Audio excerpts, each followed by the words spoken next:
Bom, vamos começar aqui com os acontecimentos mais marcantes da semana. Logicamente que o caso mais importante é o caso Bolsonaro, né? Mas vamos começar com um caso que é mais importante na realidade do que o Bolsonaro, mas ficou obscurecido aí pela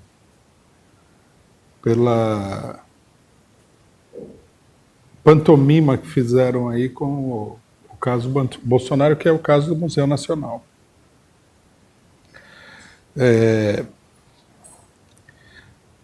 Queria dizer pouca coisa, né? Já foi dito muito, e logicamente que o esforço, no caso do Museu Nacional, é de demonstrar que no final das contas o museu pegou fogo, destruiu uma boa parte do patrimônio cultural brasileiro, sem motivo nenhum, sem responsabilidade de ninguém, né?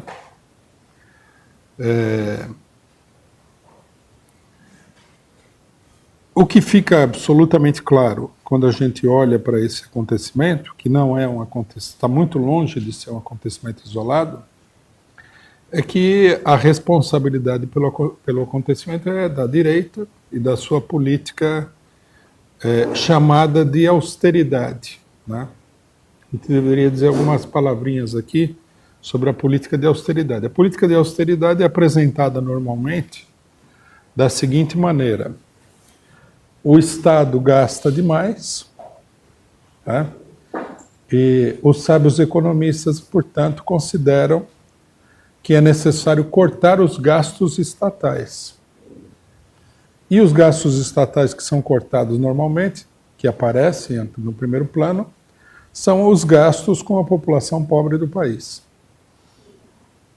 Quer dizer, o Estado não tem condições de socorrer a pobreza nacional. Seria um flagelo inevitável e que não tem nenhum tipo de solução, nem de atenuação da parte do Estado. Logicamente que essa versão dos acontecimentos que a imprensa capitalista e golpista apresenta o tempo todo é uma falsa explicação. Porque a maior parte do dinheiro do Estado vai para os bancos, né? E esse gasto estatal, totalmente fora de medida, ninguém propõe acabar com ele. Então nós temos um país que alimenta o Estado com pagamento de impostos, que vem principalmente, né, massivamente do bolso da população pobre do país, para transferir esse dinheiro para os bancos. E o resto da vida nacional fica totalmente relegada a segundo plano, desconsiderada. Foi isso que aconteceu com o Museu Nacional, né?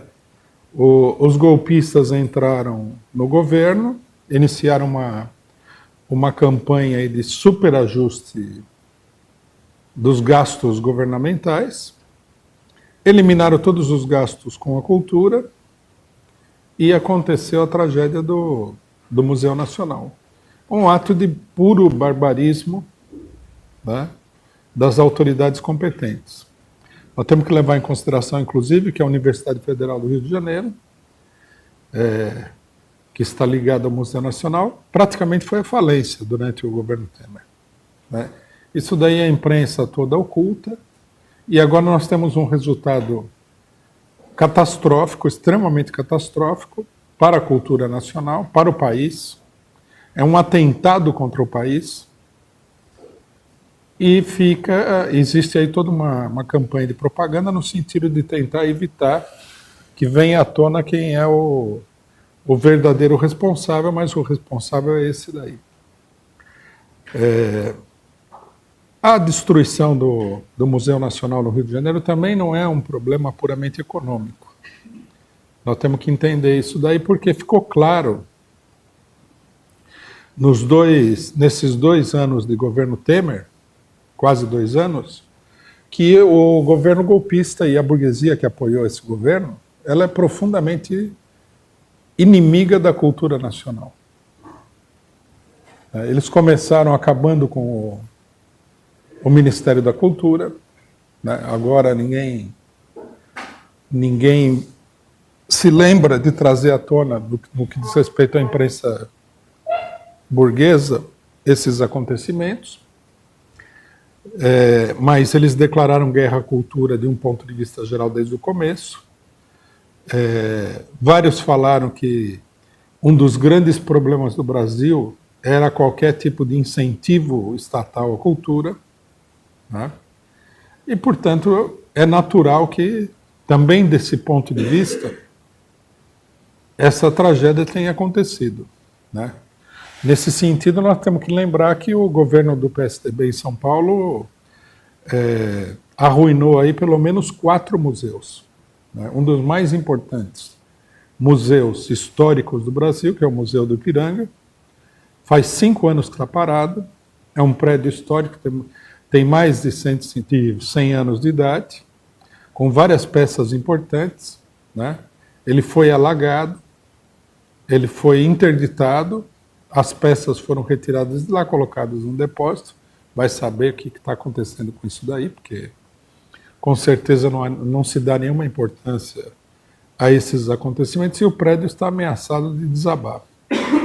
E o governo do PSDB em São Paulo, que está aí ninguém mais lembra quando tinha um governo que não era do PSDB, não faz absolutamente nada sobre isso daí. O que mostra que o desinteresse pela cultura nacional é total, né?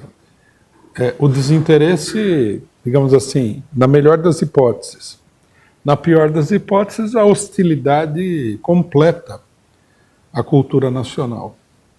Nós temos visto aí também vários setores dessa direita, que organizaram o golpe, declarar que o Brasil é um país inferior, porque foi colonizado pelos portugueses, porque é uma raça, o povo é composto de 3 raças inferiores, que seriam o português, o índio e o negro, né? E, portanto, a cultura nacional teria que ser totalmente refeita, que, inclusive, é culpa desse tipo de formação cultural que eles apresentam, né? O fato do Brasil ser o país mais corrupto do mundo. E apresentam como exemplo um país onde certamente não há nenhuma corrupção, que é os Estados Unidos, né? Então, vocês veem que a direita, não só que ela é inimiga da cultura de um ponto de vista geral, como ela é inimiga da cultura brasileira especificamente, né? Existe aí um ódio declarado ao povo brasileiro. As pessoas se colocam numa posição curiosa de superioridade em relação ao povo, quando na realidade eles fazem parte da mesma cultura, da mesma população, mas eles, na sua imaginação, acreditam que são membros de uma cultura estrangeira, que não é a brasileira, né? Pessoas como o Bolsonaro, o vice do Bolsonaro, o general Mourão, Deltan Dallagnol e vários outros que fizeram essas declarações, que são pessoas de proa do golpe, né? Apareceram aí desprezando a cultura nacional. Se você despreza a cultura nacional, se você despreza o povo brasileiro, se você despreza as raízes históricas do Brasil, por que você vai dar valor a preservar um museu, né, que foi construído pela monarquia portuguesa, que era a casa de moradia da monarquia portuguesa, a maior parte das peças vieram da monarquia portuguesa? Por que preservar o Museu da Independência? Que importância tem a independência do Brasil se eles querem que o Brasil seja apenas uma colônia dos norte-americanos? Então, faz todo sentido que essa destruição seja frequente no que diz respeito ao país, e nós temos que entender que ela não é acidental, ela não é casual, mas ela faz parte de toda uma concepção econômica, de interesses econômicos, uma concepção ideológica que mostra, mais uma vez, né, com novos exemplos, o caráter profundamente antinacional da burguesia brasileira, da burguesia que deu o golpe, de uma burguesia que vive a reboque do imperialismo estrangeiro, em particular do imperialismo norte-americano. A destruição do Museu Nacional é uma coisa inacreditável, é um prejuízo incalculável para o Brasil, né? E a gente pode ter certeza que não só a coisa não começou aí, como não vai terminar aí. Vários setores da cultura nacional, que esses dão importância à cultura nacional, à pesquisa nacional e tudo mais, se levantaram, mas tem que ter consciência de que, se não for derrotada, né, a quadrilha antinacional que conduz os negócios do país, a administração do país, essa situação só tende a piorar. Essa é a primeira coisa que eu queria colocar, que eu acho que é importante dar uma declaração, é preciso denunciar tudo isso. É preciso destacar que, eu não vou entrar aqui em detalhe também, mas é preciso destacar que o corte de verbas para a cultura nacional foi estratosférico desde o golpe.